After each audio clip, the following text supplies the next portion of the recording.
మనం మాట్లాడటం, చూడటం లాంటివి పుట్టుకతోనే సహజంగా వచ్చేస్తాయి. మరి చదవడం కూడా అంతేనా? నిజానికి మానవ మెదడు చదవడం కోసం తయారు చేయబడలేదు. ఇది మనం కనిపెట్టిన ఒక అద్భుతమైన ఆవిష్కరణ.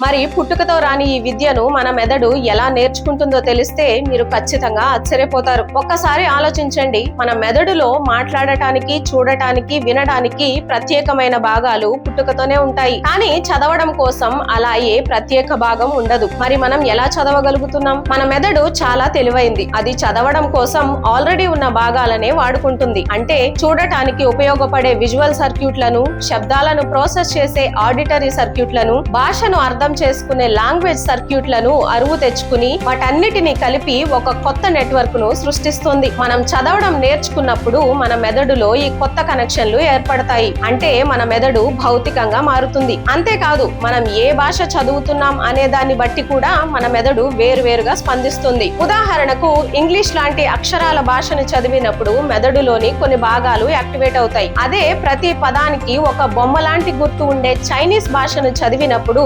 మెదడులోని మరికొన్ని భాగాలు, ముఖ్యంగా విజువల్ మెమరీకి సంబంధించినవి ఎక్కువగా పనిచేస్తాయి. దీనికి ఒక అద్భుతమైన ఉదాహరణ ఉంది. ఒక వ్యక్తికి ఇంగ్లీష్, చైనీస్ రెండూ వచ్చు. అతనికి బ్రెయిన్ స్ట్రోక్ వచ్చినప్పుడు ఆశ్చర్యంగా అతను చైనీస్ చదివే సామర్థ్యాన్ని కోల్పోయాడు. కానీ ఇంగ్లీష్ మాత్రం ఇంకా చదవగలిగాడు. దీన్ని బట్టి మనకు ఏమర్థమవుతుంది? వేరువేరు భాషలు మన మెదడులో వేరువేరు దారులను నిర్మించుకుంటాయి. కానీ ఈ రోజుల్లో అసలు సమస్య వేరే ఉంది. మనం పుస్తకాలు చదివే డీప్ రీడింగ్ నుండి ఫోన్లలో పైన చదివే స్కిమ్మింగ్ కు మారిపోయాం. ఇలా వేగంగా స్క్రోల్ చేస్తూ చదవడం వల్ల మనం సమాచారాన్ని సరిగ్గా గ్రహించలేం. తప్పుడు వార్తలకు సులభంగా ప్రభావితం అవుతాం. ముఖ్యంగా పిల్లలపై దీని ప్రభావం చాలా ఎక్కువగా ఉంది. చిన్న వయసులోనే ఎక్కువసేపు డిజిటల్ స్క్రీన్లకు అతుక్కుపోవడం వల్ల వారి ఏకాగ్రత దెబ్బతింటోందని, చదువులో వెనకబడుతున్నారని సైన్స్ చెబుతోంది. మరి దీనికి పరిష్కారం ఏంటి? చాలా సింపుల్. మన పిల్లలకు పుస్తకాలు చదివే అలవాటును నేర్పించటం, మనం కూడా వాళ్లతో కలిసి చదవటం. ఎందుకంటే లోతుగా చదవటం అనేది కేవలం అక్షరాలను అర్థం చేసుకోవడం మాత్రమే కాదు. అది మన